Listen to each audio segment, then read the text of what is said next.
हरे कृष्णा। आप सभी को कार्तिक मास की हार्दिक शुभकामनाएं। आप सभी का दिन शुभ और मंगलमय हो। आज सुनिए कार्तिक मास महात्म्य में आगे के अध्याय 18, 19 और 20। आज के अध्याय की शुरुआत हम भगवान श्री कृष्ण की सच्ची भक्त कर्माबाई की कथा के साथ करते हैं। तो चलिए कथा का आरंभ करते हैं। कर्माबाई, जिन्हें मारवाड़ की मीरा भी कहा जाता है, जब जब भगवान कृष्ण का उल्लेख आता है तो कर्मा का नाम भी आ ही जाता है। वे भगवान कृष्ण की महान भक्त थी और भगवान श्री कृष्ण उनके हाथ से प्रतिदिन भोग ग्रहण कर भोग की थाली रिक्त कर देते थे। राजस्थान के नागौर जिले की मकराना तहसील में एक गांव है कालवा। इस गांव में जीवन राम डूडी के घर 1615 ईस्वी में एक पुत्री का जन्म हुआ। भगवान से बहुत मन्नतें मांगने के बाद इसका जन्म हुआ था। नाम रखा गया कर्मा। कर्मा के चेहरे पर एक अनोखी आभा रहती थी। जीवन राम स्वयं धार्मिक पुरुष एवं अनन्य कृष्ण भक्त थे। उन्होंने भगवान के नाम मदन मोहन से अपने घर में कृष्ण भगवान का मंदिर बना रखा था। वे प्रतिदिन भगवान कृष्ण की पूजा करते और भोग लगाते तथा भगवान को भोग लगाने के बाद ही भोजन ग्रहण करते। यह उनके घर का नित्य का नियम था। इसी प्रकार समय बीतता गया। कर्माबाई प्रतिदिन अपने पिता को श्री कृष्ण भगवान की पूजा करते देखती, उनको भोग लगाते देखती। यही सब देखते देखते कर्माबाई का बचपन बीत रहा था। अतः बचपन से ही उस नन्ही कर्मा में भक्ति भाव के संस्कार थे। इन्हीं संस्कारों के बीच पलते बढ़ते कर्मा 13 वर्ष की हो गई। एक बार जीवन राम को कार्तिक पूर्णिमा स्नान के लिए पुष्कर जाना था। उनकी पत्नी भी उनके साथ जा रही थी। वे कर्मा को भी साथ ले जाना चाहते थे, लेकिन एक समस्या आ गई। उनकी अनुपस्थिति में भगवान को भोग कौन लगाता। इसलिए उन्होंने कर्मा को यह जिम्मेदारी सौंपी और बोले, पुत्री, हम दोनों पुष्कर स्नान के लिए जा रहे हैं। तुम सुबह भगवान को भोग लगाना और उसके बाद ही भोजन करना। कर्मा ने यह जिम्मेदारी सहर्ष स्वीकार कर ली। माँ पिता के तीर्थ यात्रा पर जाने के बाद कर्मा ने सुबह स्नान आदि कर बाजरे का खींचड़ा बनाया और पूजा के लिए अपने घर में बने भगवान के मंदिर के समीप आ गई। भोग की थाल भगवान के सामने रखकर तत्पश्चात हाथ जोड़कर बोली, हे प्रभु, भूख लगे तो भोग लगा हुआ है, आप भोग ग्रहण कर लेना। तब तक मैं घर के और काम कर लेती हूँ। इसके बाद वह काम में जुट गई। बीच बीच में वह थाली देखने आती, लेकिन भगवान ने खींचड़ा नहीं खाया था। बहुत देर होने के बाद भी जब भगवान जी ने भोग ग्रहण नहीं किया तो उसे चिंता हुई कि क्या पता भगवान जी को खिचड़ी में स्वाद ना आ रहा हो, इसलिए ग्रहण नहीं कर रहे। कर्मा मन ही मन सोचने लगी कि इसमें घी की या गुड़ की कमी रह गई क्या। फिर जाकर उसने और गुड़ व घी मिलाया और वहीं बैठ गई। लेकिन भगवान ने फिर भी भोग ग्रहण नहीं किया। तब मायूस होकर कर्मा ने कहा, हे प्रभु, आप भोग ग्रहण कर लीजिए। माँ बापू पुष्कर नहाने गए हैं, आपको भोग लगाने अभी कुछ दिन वो लोग नहीं आएंगे। आपको भोग लगाने की जिम्मेदारी मुझे दी गई है, इसलिए जब तक आप भोग नहीं लगाएंगे तब तक मैं खाना नहीं खाऊंगी। परंतु भगवान जी ने फिर भी भोग ग्रहण करना शुरू नहीं किया। फिर कर्मा उनसे शिकायत करते हुए बोली, माँ पिताजी जब आपको भोग लगाते हैं तब तो आप भोग ग्रहण कर लेते हैं, फिर आज क्यों भूखे बैठे हैं। इतनी देर हो गई है, खुद भी भूखे बैठे हैं और मुझे भी भूखा रखा है। यह सब बोलकर वह भगवान के भोग ग्रहण करने की प्रतीक्षा करने लगी। परंतु यह क्या, अब तो सुबह से दोपहर समाप्त हो शाम हो चली थी। भूखी कर्मा अब रुआसी हो गई और दुखी होकर रोते हुए बोली, हे भगवान जी, आप ग्रहण कर लीजिए भोग, अन्यथा मैं भी भूखी ही रह जाऊंगी। अंततः कान्हा के काठ की मूर्ति से आवाज आई, कर्मा, तुमने पट बंद नहीं किया, मैं भोग कैसे ग्रहण करूं। यह सुनकर कर्मा ने पट खींचकर ओट कर दी। फिर भगवान ने भोग ग्रहण किया। भगवान श्री कृष्ण ने खिचड़े का भोग ग्रहण किया और थाली पूरी खाली हो गई। कर्मा ने पलटकर देखा तो भोग की थाली में भोग नहीं बचा था। तब कर्मा बोली, भगवान जी, इतनी सी बात थी तो पहले बता देते, खुद भी भूखे रहे और मुझे भी भूखी रखा। इसके बाद कर्मा ने खिचड़ा खाया। अब तो प्रतिदिन कर्मा खिचड़ा बनाती है और भगवान जी भोग ग्रहण करने आते। इसी बीच उन्हें लगने लगा कि उन्हें सबसे पहले भगवान को भोग लगा देना चाहिए, क्या पता उन्हें जल्दी भूख लग जाती हो। कर्माबाई मन ही मन सोचती है कि साफ सफाई नहाने धोने के कारण भगवान के भोग में देरी हो जाती होगी और वे भूखे ही रह जाते होंगे। फिर वह सबसे पहले उठकर भोग बनाती और प्रभु को भोग लगा लेती। फिर अपने दिन भर के काम करती। कुछ दिनों बाद कर्माबाई के माता पिता तीर्थ से लौट आए। आते ही पिता ने अपनी लाडली पुत्री से पूछा, पुत्री, तुमने किसी भी दिन भगवान को भूखा तो नहीं रखा। कर्मा बोली, नहीं पिताश्री, मैंने भगवान जी को प्रतिदिन भोग लगाया। फिर जब माँ रसोई घर में गई तो देखा जाते समय तो गुड़ का मटका पूरा भरा था, अब खाली कैसे हो गया। उन्होंने कर्मा को बुलाया और पूछा, पुत्री गुड़ कहाँ है? कर्मा ने बताया कि रोज भगवान कृष्ण उसके पास आते और खिचड़े का भोग ग्रहण करते हैं। कहीं मिठास कम ना हो जाए इसलिए खिचड़े में गुड़ कुछ ज्यादा डाल दिया। उसने पहले दिन हुई परेशानी के बारे में भी बता दिया। कर्मा ने बताया कि पहले दिन तो भगवान जी ने बहुत देर तक भोग ग्रहण ही नहीं किया, फिर जब पट बंद किया तो उन्होंने भोग ग्रहण किया। यह सुनकर माता पिता चकित रह गए। वे जिन ईश्वर के आशीर्वाद हेतु इतनी दूर तीर्थ यात्रा पर गए थे, जिन्हें पाने के लिए लोग न जाने क्या क्या करते हैं, कहाँ कहाँ ढूंढते हैं, वे भगवान उनकी बेटी के हाथ से उनके घर में खिचड़ा खाते हैं। यह कैसे संभव है? उन्हें चिंता भी हुई कि बेटी बावली तो नहीं हो गई है। ये भी सोच लिया कि क्या पता कर्मा ने ही पूरा गुड़ खा लिया हो। इस पर कर्मा ने कहा, अगर आपको यकीन नहीं है तो कल देख लीजिएगा, मैं खुद भगवान को भोग लगाऊंगी। इस आश्चर्य से वे रात भर सो नहीं पाए। दूसरे दिन कर्मा ने खिचड़ा बनाया और मंदिर में भोग की थाली रखकर पट बंद कर दिया और बोली, हे भगवान जी, ये लोग नहीं मान रहे कि मैंने आपको ही गुड़ और घी खिलाया है। अब आप भोग खाकर स्वयं सिद्ध कीजिए। भक्त की पुकार सुन भगवान को आना ही था और कान्हा खिचड़ा खाने आ गए। जब पट खुला तो जीवन राम और उनकी पत्नी आश्चर्यचकित थे कि भोग की थाली में भोग बचा ही नहीं है। फिर कर्मा का जीवन प्रतिदिन भोग लगाते ही निकला। कुछ समय बीता, उसके बाद कर्मा के माता पिता का देहांत हो गया। तब वे एक दिन अपने कान्हा की मूर्ति साथ लेकर तीर्थाटन के लिए निकल पड़ी, परंतु भगवान की कृपा से उन्हें हर दिन खिचड़ा बनाने के संसाधन मिल ही जाते और वे प्रतिदिन कान्हा को खिचड़ा खिला लेती। तीर्थाटन करते हुए देवी कर्मा भगवान जगन्नाथ की नगरी पहुंच गई और वहीं रहने का मन बना लिया। वहां भी वह रोज भगवान को खिचड़े का भोग लगाती और पट बंद कर देती। भगवान भी प्रतिदिन उनके भोग को ग्रहण करते। जिस दिन उन्होंने पहली बार जगन्नाथपुरी में खिचड़ा बनाया, उसी दिन उनके पास से जा रहे एक बालक ने उनसे कहा, माता, घी की बड़ी अच्छी सुगंध आ रही है, क्या भोजन बचा है? देवी कर्मा ने कहा, हाँ बालक, बचा है, तुम बैठो, मैं तुम्हें देती हूँ। यह कहकर देवी कर्मा ने उस बालक के लिए भी खिचड़ा लगा दिया। बालक पूरे मन से स्वाद लेकर खा रहा था। देवी कर्मा को यह देखकर सुख की अनुभूति हो रही थी। उस बालक ने खाते खाते पूछा, माता, अगर मैं कल आऊंगा तो भी मुझे खिचड़ा खिलाओगी? यह सुनकर देवी कर्मा मुस्कुराई और बोली, हाँ पुत्र, तुम यदि प्रतिदिन आओगे तो मैं तुम्हें प्रतिदिन खिचड़ा खिलाऊंगी, तुम निसंकोच आना। यह सुनकर बालक प्रसन्न हुआ और प्रतिदिन देवी कर्मा के पास खिचड़ा खाने आया करता था।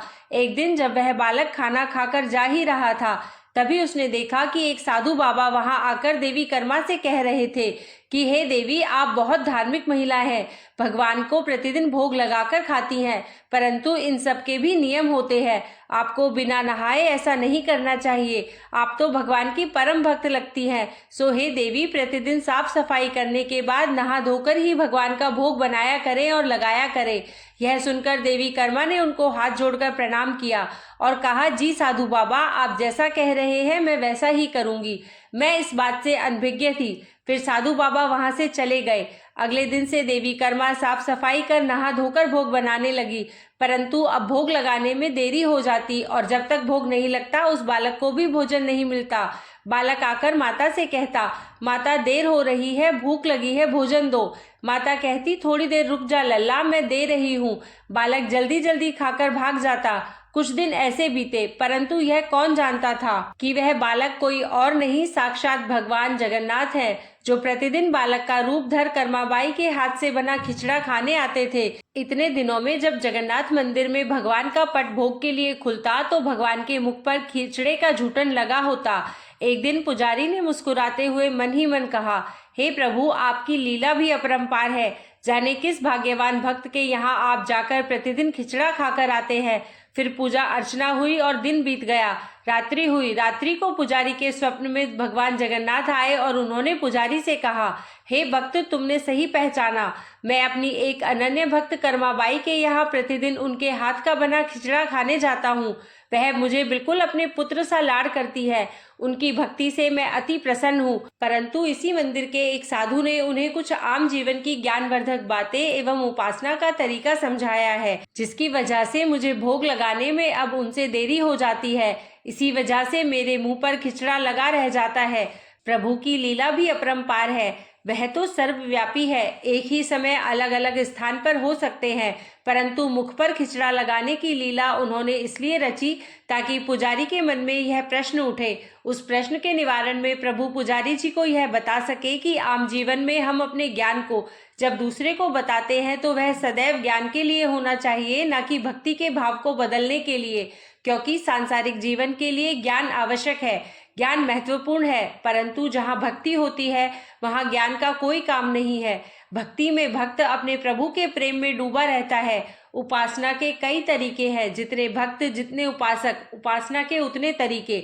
जब ईश्वर ने ही उपासना के तरीकों पर प्रश्न नहीं उठाया तो किसी को भी किसी और की भक्ति पर प्रश्न नहीं उठाना चाहिए। साधु गलत नहीं थे, साधु अपने ज्ञान के हिसाब से ही कार्य कर रहे थे, वह सही थे, परंतु उन्हें यह नहीं पता था कि जो महिला प्रभु को बिना नहाए खाना देती है उसका भाव सिर्फ इतना था कि मेरे प्रभु को जल्दी खाना मिल जाए, वह भूखे ना रह जाए, और यह प्रेम भाव प्रभु के लिए हर नियम से ऊपर था। इन बातों को सुनकर पुजारी जी ने साधु बाबा को बुलवाकर यह बात कही। साधु बाबा को भी अपनी गलती का एहसास हुआ कि वह भगवान और भक्त के बीच में आ रहे थे, और उन्होंने बिना समय गवाए माता कर्मा के पास जाकर कहा कि हे देवी, आप जैसे प्रभु को पहले भोग लगाती थी वैसे ही लगाइए। मैं आपकी भक्ति नहीं समझ पाया, इसलिए आप मुझे क्षमा करें। देवी कर्मा ने कहा, जी ठीक है साधु बाबा, मैं कल से फिर से उसी समय पर वैसे ही भोग लगाऊंगी। माता कर्मा ने फिर उसी तरीके से भोग लगाना शुरू कर दिया और भगवान के मुख पर खिचड़े का झूठन अब नहीं लगा होता था। ऐसे ही कई वर्ष बीत गए। एक दिन पुजारी जी ने देखा भगवान की आंखों से आंसू बह रहे थे और वह भोग ग्रहण नहीं कर रहे थे। तब उन्होंने मन ही मन फिर से पूछा, हे प्रभु, ऐसा कौन सा अपराध हुआ हमसे कि आपने भोग ग्रहण नहीं किया और आपकी आंखों से आंसू भी बह रहे हैं। प्रभु, यदि हमसे कोई अपराध हुआ है तो हमें क्षमा करें और आप भोग ग्रहण करें। आपके भक्तजन प्रसाद के लिए प्रतीक्षा कर रहे हैं। फिर क्या था, भक्तवत्सल प्रभु ने प्रसाद ग्रहण कर लिया, परंतु प्रभु के भोग देर से ग्रहण करने की बात और उनकी आंखों से आंसू बहने की बात पूरी प्रजा में तेजी से फैल गई और यह बात महाराज तक जा पहुंची। महाराज अति शीघ्र मंदिर पहुंचे और वे पुजारी जी से विचार विमर्श करने लगे। फिर उन दोनों ने भगवान के पास हाथ जोड़कर विनती की कि हे प्रभु, कृपा कर हमें बताएं कि इस बात का क्या संदेश है।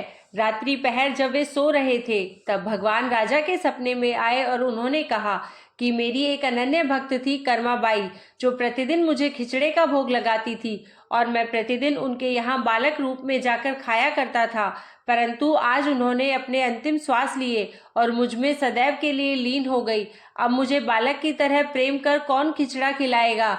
यह सुन महाराज ने सपने में ही भगवान से कहा कि प्रभु, आज से प्रतिदिन आपके भोग में कर्माबाई का खिचड़ा भी चढ़ेगा। यही सपना उन्होंने अपने दरबार में सुनाया और उसी दिन से भगवान जगन्नाथ के भोग में कर्माबाई का खिचड़ा भी चढ़ने लगा। यह थी भक्त कर्माबाई की कथा और उनके खिचड़े से जुड़ी प्रभु की लीला। जय श्री कृष्णा, जय जगन्नाथ जी महाराज। राधे राधे। अब आइए श्रवण करते हैं आज का अध्याय। दीपावली की रात्रि को घर सजाने, दीपमालिका जलाने और महालक्ष्मी पूजन के बारे में विस्तार पूर्वक बतलाते हुए नारद जी ने कहा, हे राजा पृथु, कार्तिक कृष्ण अमावस्या को दीपमालिका करने से दरिद्रता का विनाश होकर संपन्नता आती है। इस संबंध में एक इतिहास सुनाता हूँ, उसे ध्यान पूर्वक सुनो। थुरसैन देश में सत्य शर्मा नाम का एक अत्यंत दरिद्र ब्राह्मण था। उसके मन में एकमात्र यही कामना थी कि यदि मेरे पास धन हो तो मैं उसे यज्ञ, दान, पूजा पाठ आदि कार्यों में व्यय करूं, अपनी दरिद्रता के निवारण का उपाय करूं। पूछने पर एक विद्वान ने उसे बताया कि तुम शिवजी की आराधना करो। ब्राह्मण सत्य शर्मा ने सच्चे हृदय से भगवान शिव की उपासना प्रारंभ कर दी। एक वर्ष बीतने पर शिवजी ब्राह्मण का रूप धारण करके उसके पास आए और बोले, हे विप्र, धन प्राप्ति के लिए तुम राजा के पास जाकर उससे वरदान मांगो कि कार्तिक की अमावस्या को तुम्हारे सिवाय कोई अपने घर में दीपक न जलावे। ब्राह्मण ने ऐसा ही किया और राजा ने उसकी बात स्वीकार करके कार्तिक कृष्णा चतुर्दशी को सारे शहर में ढिंढोरा पिटवा दिया कि अमावस्या को कोई भी अपने घर में दीपक न जलावे। राजा की आज्ञा मानकर अमावस्या की रात्रि को किसी ने भी दीपक नहीं जलाया। जब रात को लक्ष्मी जी नगर में आई तो देखा कि समस्त नगर में अंधेरा है, मगर एक ब्राह्मण का घर खूब सजा हुआ है और दीपमाला से जगमग हो रहा है। लक्ष्मी जी प्रसन्न होकर उस घर में प्रवेश करने लगी। लक्ष्मी जी को अपने घर में प्रवेश करते देखकर सत्य शर्मा मार्ग रोककर खड़ा हो गया और कहने लगा, हे भद्रे, तुम्हारे पति अति कठोर हैं और तुम अत्यंत चंचल हो, अतः हमारे घर में प्रवेश मत करो। तब लक्ष्मी जी ने उत्तर दिया, भगवान के शयन के समय मैं आई हूँ, इस कारण निश्चय ही तुम्हारे घर में निवास करूंगी। यह सुनकर ब्राह्मण ने कहा, यदि आप इस बात की शपथ लो कि मेरी 3 पीढ़ियों तक इस घर में स्थायी निवास करोगी, तब इस घर में प्रवेश कर सकती हो। लक्ष्मी जी ने कहा, यदि तुम विधि पूर्वक मेरा पूजन करते रहोगे तो निश्चय ही मैं तुम्हारे घर में वास करूंगी। यह सुनकर ब्राह्मण ने पूछा कि मैं किस विधि से आपका पूजन करूं, आप मुझे पूरा विधि विधान बतलाइए। लक्ष्मी जी ने कहा, हे ब्राह्मण, प्रतिवर्ष कार्तिक मास की अमावस्या को प्रातःकाल स्नानादि से निवृत्त होकर देवताओं तथा पितरों का पूजन करो। दिन के तीसरे पहर में श्राद्ध करने के बाद ब्राह्मणों को सुंदर पकवानों का भोजन कराओ। प्रदोष काल में दीपमाला करो। तुलसी के समीप ब्राह्मण के घर में, देव मंदिर, चौरास्ते, शमशान तथा गौशाला में अनेक दीप जलाने चाहिए। इस दिन बालक, वृद्ध तथा रोगी के अतिरिक्त अन्य कोई भोजन न करे। सायकाल स्वास्ति वाचन पूर्वक गणेश जी व कुबेर जी का पूजन करके संकल्प करो। तत्पश्चात लक्ष्मी जी का पूजन करो और कहो, कमल के आसन पर स्थित, कमल के फूलों की माला धारण करने वाली, कमल जैसे नेत्र, गंभीर नाभि, स्तन के भार से नम्र सुंदर वस्त्रधारी, देवताओं के हाथियों द्वारा मणियुक्त घड़ों से स्नान करने वाली, हाथ में कमल पुष्प लिए ऐसी लक्ष्मी जी मेरे घर में निवास करे। सर्वप्रथम लक्ष्मी जी को आसन दो, फिर पाद्य, अर्घ्य, आचमन, स्नान, वस्त्र, धूप, दीप, नैवेद्य, जल, तांबुल व सुपारी, इन सभी वस्तुओं को अर्पण करके नमस्कार करो। दीप जलाओ और समस्त रात्रि भगवान का कीर्तन करो। इस प्रकार कुबेर तथा लक्ष्मी जी का पूजन करके ब्राह्मणों को भोजन कराने के बाद बंधु बांधवों सहित स्वयं भी भोजन करो। सत्य शर्मा ने विधिवत इसी प्रकार किया, जिससे उसके यहाँ काफी धन धान्य हो गया। इसके बाद उसने अनेक यज्ञ और अन्य धार्मिक कार्य किए। जीवन के संध्या काल में सत्य शर्मा विरक्त होकर मथुरा चला गया और वहीं पर समाधिस्थ होकर विष्णु लोक को प्राप्त हुआ। दीपावली को दीपमालिका के महत्व एवं महालक्ष्मी जी के पूजन की विधि ध्यानपूर्वक सुनने के बाद महाराज पृथु ने नारद जी से विनती की कि हे देवर्षि, अब आप अन्नकूट तथा गोवर्धन का महात्म्य सुनाने की कृपा करें।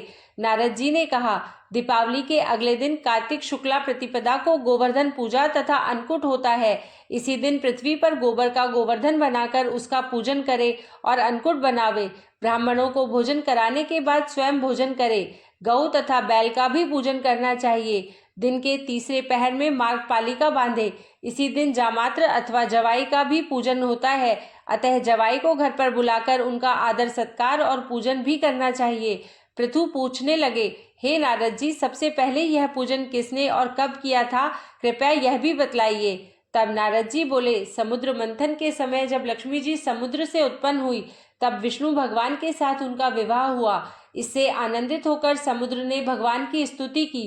तब भगवान विष्णु ने कहा कि वरदान मांगो। यह सुनकर समुद्र ने कहा, हे भगवान, आप लक्ष्मी सहित मेरे यहाँ निवास करें। तब भगवान विष्णु ने कहा कि ऐसा ही होगा और भगवान विष्णु लक्ष्मी जी सहित क्षीर सागर में शेष सैया पर अवस्थित हो गए। उसी दिन से आज के दिन दामाद का पूजन आरंभ हुआ है। जो कोई कार्तिक सुदी एकम को दामाद का पूजन करता है वह सब पापों से मुक्त हो जाता है। गोवर्धन पूजा का महत्व बतलाने के बाद नारद जी कहने लगे, हे राजा पृथु, कार्तिक सुदी दूज को यम द्वितीया कहते हैं। इस दिन यमुना स्नान करके यमराज का पूजन किया जाता है। दीपावली के बाद की इस द्वितीया को भैया दूज भी कहते हैं। इस दिन भाई अपने घर भोजन न करे। यदि अपनी बहन ना हो तो गुरु की कन्या भी बहन के समान होती है, अतएव उसे ही बहन माने। इस दिन बहन अपने भाई की आयु बढ़ाने की कामना से 8 चिरंजीवियों मार्कंडेय, बलि, व्यास, हनुमान, विभीषण, कृपाचार्य, अश्वत्थामा और परशुराम का विधि पूर्वक पूजन करे। तत्पश्चात भाई को बुलाकर उसके तिलक लगाते हुए कहे, सूर्य, चंद्रमा, पृथ्वी, समुद्र, वेद, पुराण, तप, सत्य, ब्रह्मा, विष्णु, महेश, देवता, मुनि तथा धर्म मेरे भाई की रक्षा करें और जब तक पृथ्वी तथा सूर्यादि स्थित है तब तक मेरे भाई की संतति चले। फिर बहन भाई को तिलक करके भोजन करावे। भाई भी अपनी श्रद्धा तथा सामर्थ्य अनुसार बहन को दक्षिणा दे। इतनी कथा सुनने के बाद राजा पृथु ने कहा, हे देवर्षि, सब क्षेत्रों में उत्तम कौन सा क्षेत्र है? तब नारद जी कहने लगे, हे राजन, सब क्षेत्रों में उत्तम गंगा तथा यमुना का संगम है, जिसमें स्नान आदि करने की इच्छा ब्रह्मा आदि देवता भी करते हैं। गंगा के स्मरण मात्र से अनेक पाप नष्ट हो जाते हैं। जो कोई गंगा में स्नान करता है, उनके समस्त पाप क्षय हो जाते हैं और उसकी कई पीढ़ियों को परम पद की प्राप्ति होती है। गंगा में स्नान की अभिलाषा करने मात्र से मनुष्य अनेक जन्मों के पापों से मुक्त हो जाता है। गोदावरी, कृष्णा, रेवा, अमरावती, तुंगभद्रा, कावेरी, यमुना, वाहुदा, चैत्रवती, तामपर्णी तथा सरयू आदि नदियां तथा सभी तीर्थ गंगा में स्थित है। काशी क्षेत्र सब क्षेत्रों में उत्तम है। जो काशी में वास करते हैं वे जीवन मुक्त हो जाते हैं। जो व्यक्ति काशी क्षेत्र का स्मरण करते हुए शरीर त्यागता है, वह भी मोक्ष प्राप्त करता है। यहीं पर आज का अध्याय समाप्त हुआ। इसके आगे का वृतांत आप सभी अगले अध्याय में सुनिएगा। तब तक के लिए जय श्री कृष्णा, राधे राधे। आपको वीडियो पसंद आई हो तो वीडियो को लाइक करके हमारे चैनल को सब्सक्राइब करें। धन्यवाद।